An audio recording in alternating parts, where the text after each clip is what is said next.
How's Amber Moss? Amber Moss.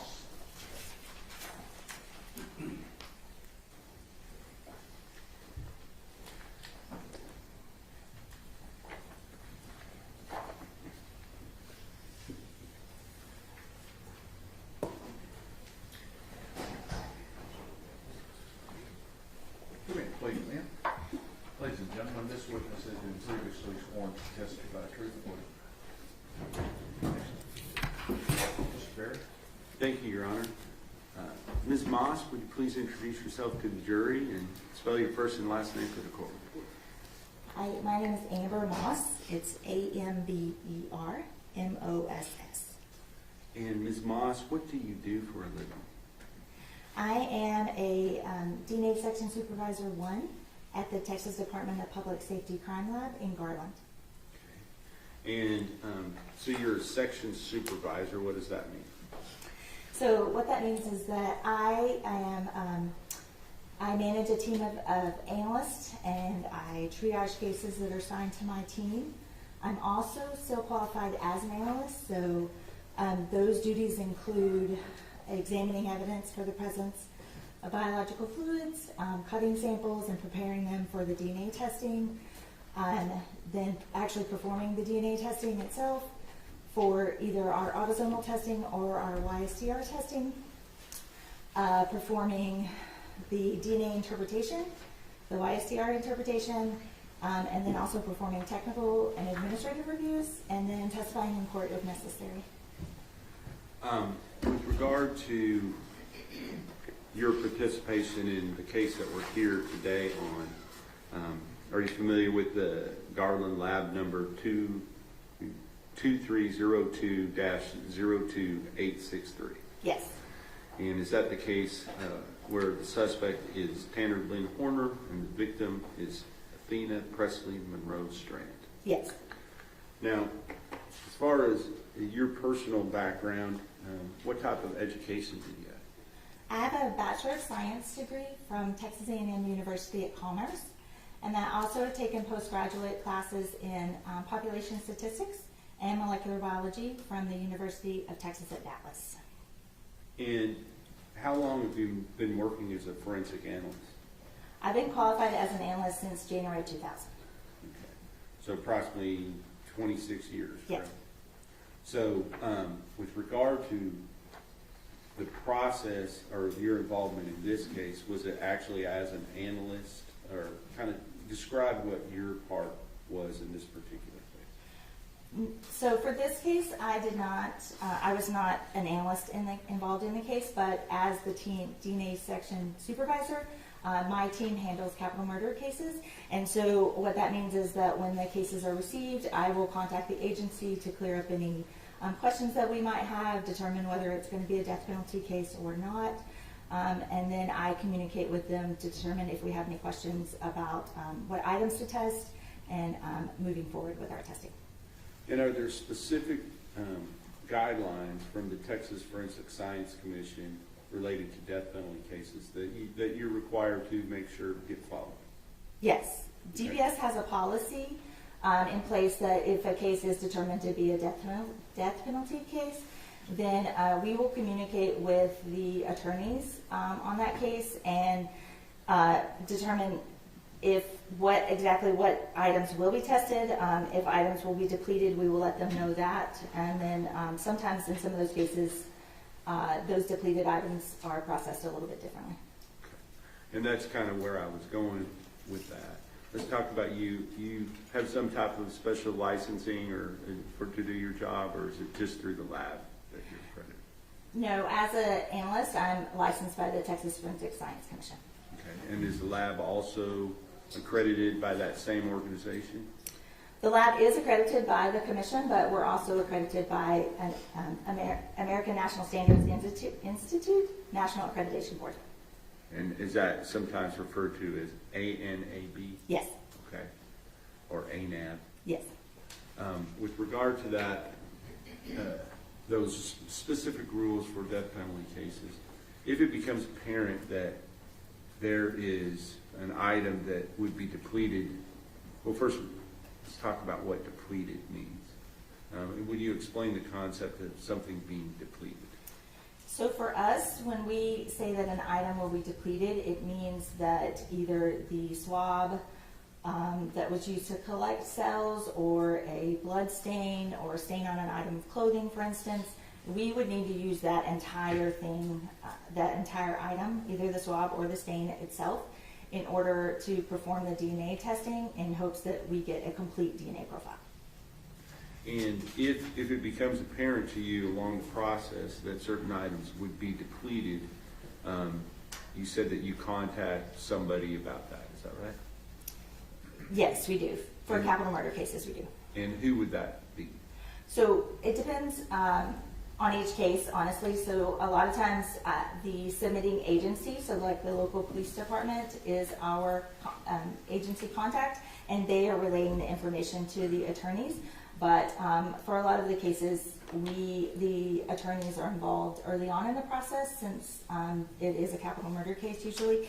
And so a lot of times we're relaying that information to them as well. And I'm going to just ask you, you talk pretty fast. Sorry. The judge reminded somebody we were not in Dallas, so the other day. So just kind of slow yourself down slightly. With regard to that process, you communicate the fact that something is going to be depleted. Is there some requirements for further testing if it is determined that something is going to be depleted? So our policy, we're required to let the agency know or the attorneys know, and then at that point, they can discuss and determine whether they give us permission to actually deplete that sample, and we perform the testing on that, or if we end up not testing it at all, or sometimes if those samples would go to a different lab to be tested. And in this particular case, you're familiar with Jacqueline Ferrara, or formerly Jacqueline Winston. Yes. And she did some of the initial screening in this particular case, is that right? Yes, she did. And then we just heard from Erica Reynaga, and she did some follow-up analytical work related to that initial screening. Yes. But after that point was done, had there been a number of items that were identified that would potentially be depleted by further testing? Yes.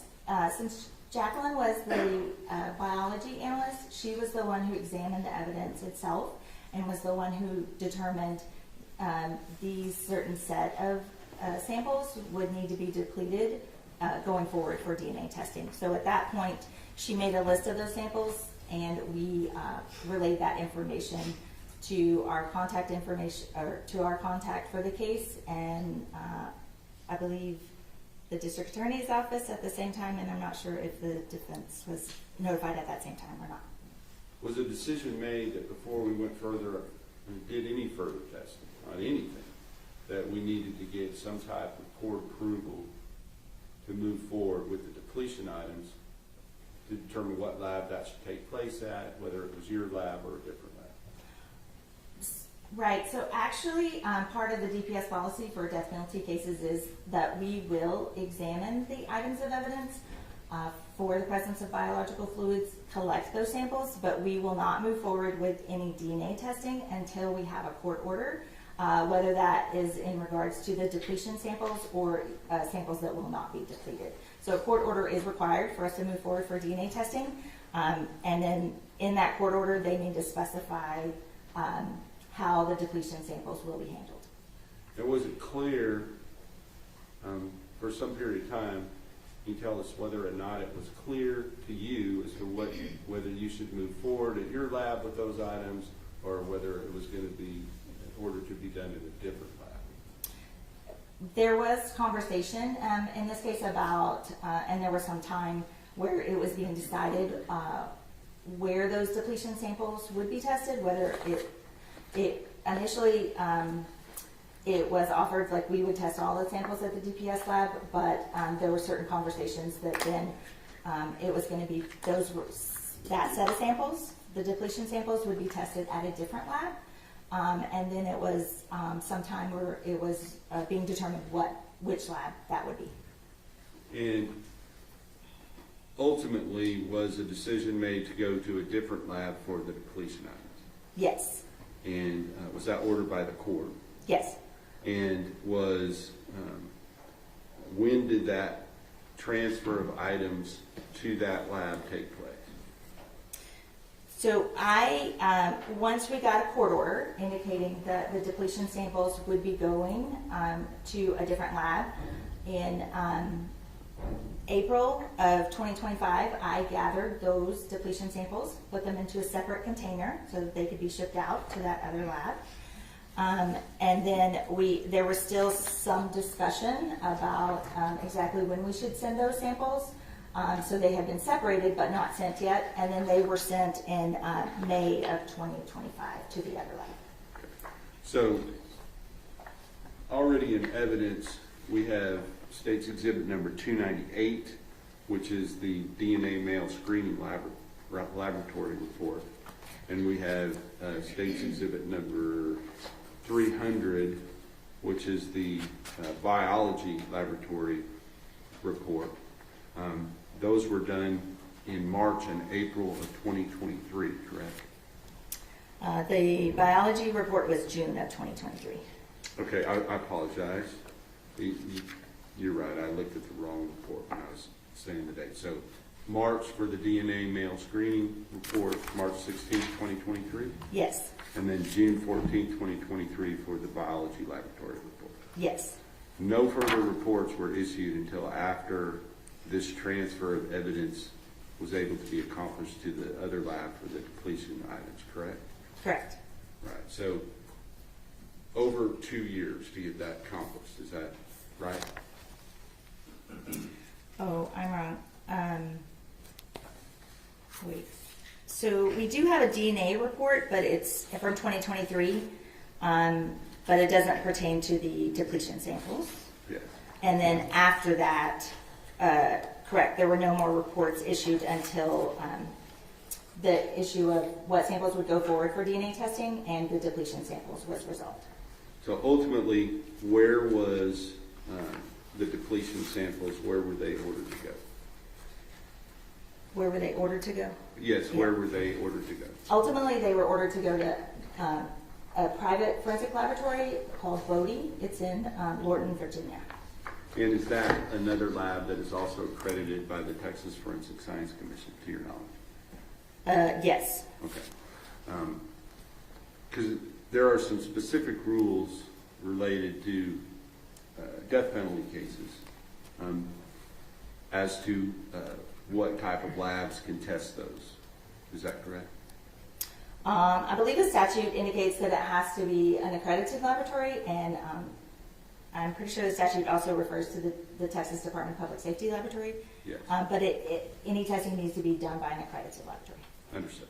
All right. So that testing took place, and was a report issued from the lab, Bode lab, on the items that have been submitted that were considered to be depletion items. Yes. And have you had the opportunity to view that report? Yes. Okay.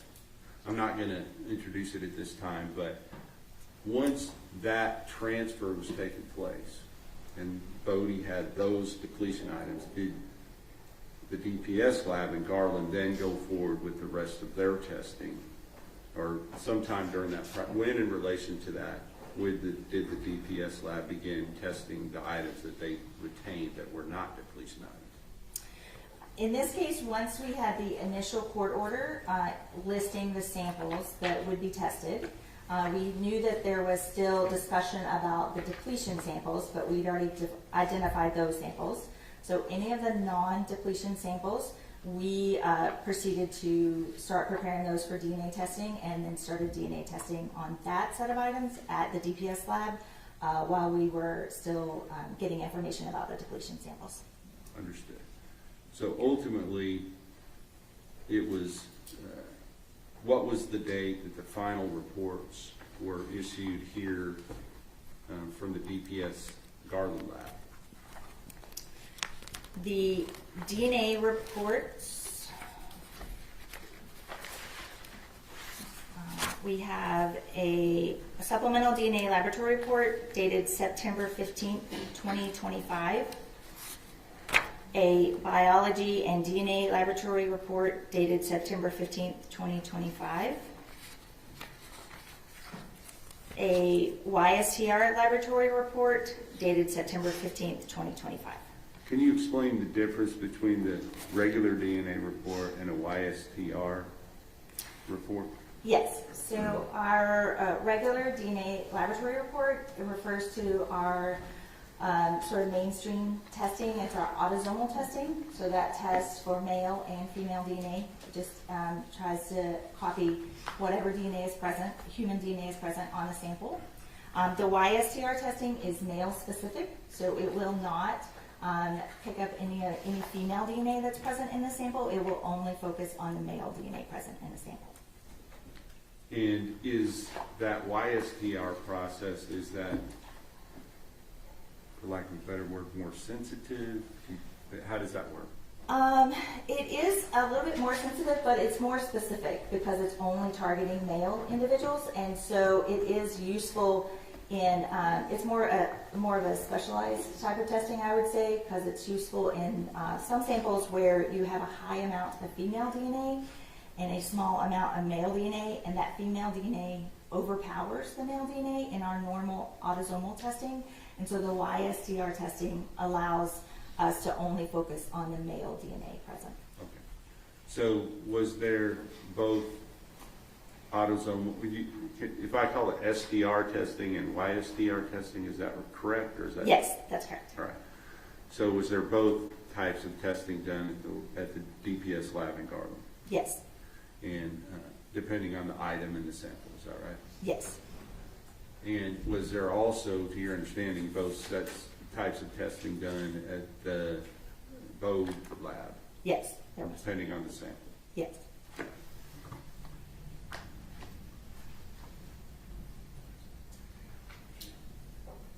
Do you have anything? Oh, I think you actually did do one other thing on this case with regard to preparing some type of samples for one of the other analysts before they looked at them. Something related, I believe it was to Elizabeth Seastrong. Is that right? Yeah, I could be mistaken about that. Jacqueline was already had already left the DPS laboratory when once we were able to get a list of samples that needed to be cut and the court order listing those samples. So Elizabeth Seastrong is a different analyst who actually cut the non-depletion samples to be processed at the DPS lab. I didn't know, as far as, I think it was just separating out which samples she was supposed to be dealing with going forward. No, I just gave her a list, like Jacqueline's list, and they were the ones that needed to be depleted were marked, and so she did not cut those samples. All right. And you made sure that everything was clearly delineated as to what went to Bode and what stayed at DPS Garland? Yes. Okay. Anything else on this case you feel is relevant as far as the ultimate conclusions in the reports that were issued in September of 2025? No, I mean, I was involved in the review of some of those reports, but no. Okay. Based upon your involvement in the review of those reports, do you feel like the processes and procedures that are set out in your own internal guidelines, as well as the Texas Forensic Science Commission, were followed in this case? Yes. Pass the witness, Your Honor. Cross-examination. No questions, Your May this witness be excused subject to any. Honor. Yes, Your Honor. Yes, Your Honor. Thank you. Okay, thank you.